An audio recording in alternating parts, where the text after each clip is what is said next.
So for one of the magazine covers I looked at specifically for documentaries was the Hollywood Reporter, and I was looking at the biopic NWA.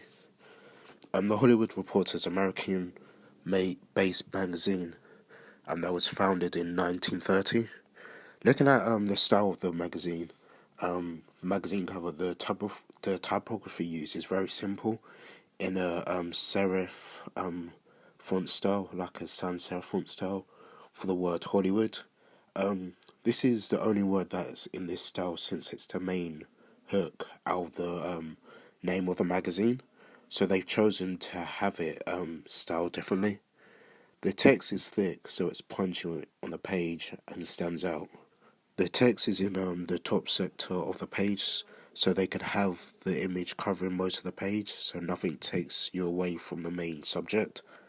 The sharpness and quality of the photos are at a high quality, which makes it appealing and attractive. The picture has text that relates to the image, with most likely the subject or person name on there, with small text just underneath that talks about the subject or what they're doing. In the corner of the page, they mention other sections that will come within the magazine as well. Now, looking more specifically at the NWA magazine cover, the whole concept I think is really interesting. It has a crisp look towards it. They have the actors who played Dr. Dre, Ice Cube, and Eazy-E. In addition, they actually have Dr. Dre and Ice Cube there as well in the picture. They were behind the production of the biopic. Well, that's what I read into. And that's what they said in some of the interviews talking about it. They leave space on the bottom left part of the image. You can see that the actors are next to the people they played. And I believe that if Eazy-E was alive, he would have been in that position in the bottom left sector. They're all wearing dark clothing that syncs with the title color, so that it has a strong contrast on the page of blue. So it's quite dark in a way, but then due to the lighting, there's a lot of high key lighting in the background, which makes it really bright, and this just adds to the detail in the photo and the strong look of the blue.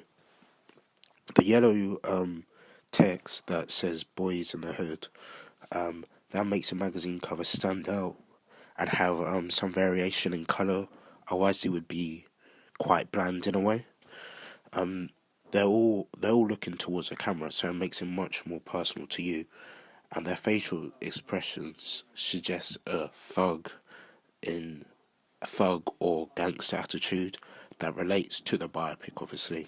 This presents the look of confidence that they know that they created a really good biopic, and that you wouldn't want to miss it. And also, they're sort of emulating the reality of what it once was.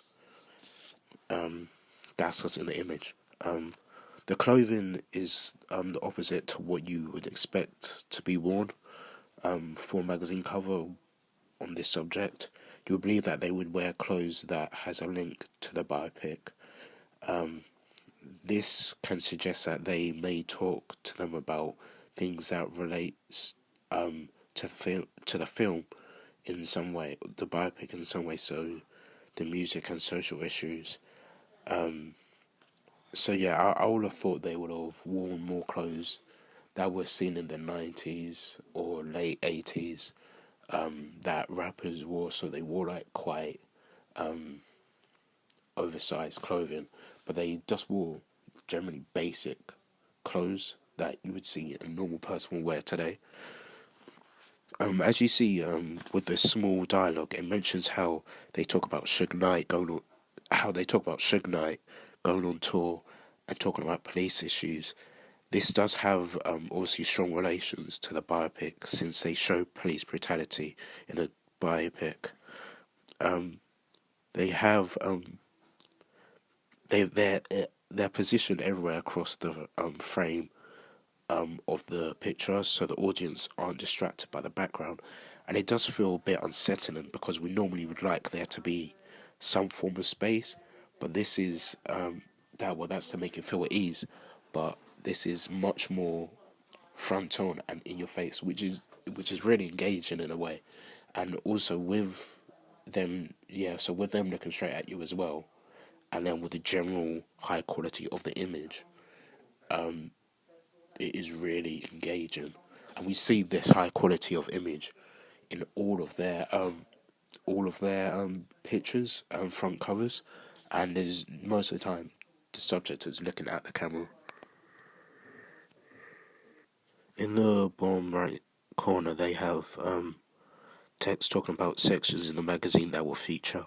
This shows they have various audiences that they like different things and have to promote it on the front page to increase their purchases and to keep their original following and to add on to followers. Because if they didn't promote the other stuff, people would then not feel that this magazine is relevant to them in some way, and this would then lower their sales.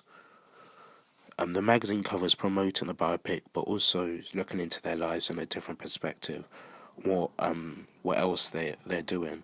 This does explain why we don't see the actors dressed and styled as if they were in the biopic at the time.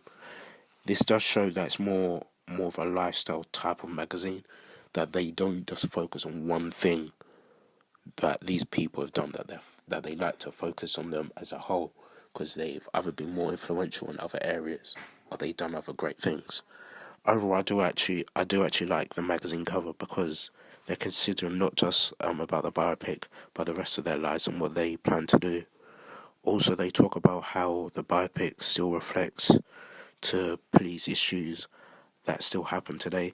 This makes the story more powerful and more reason to watch the biopic.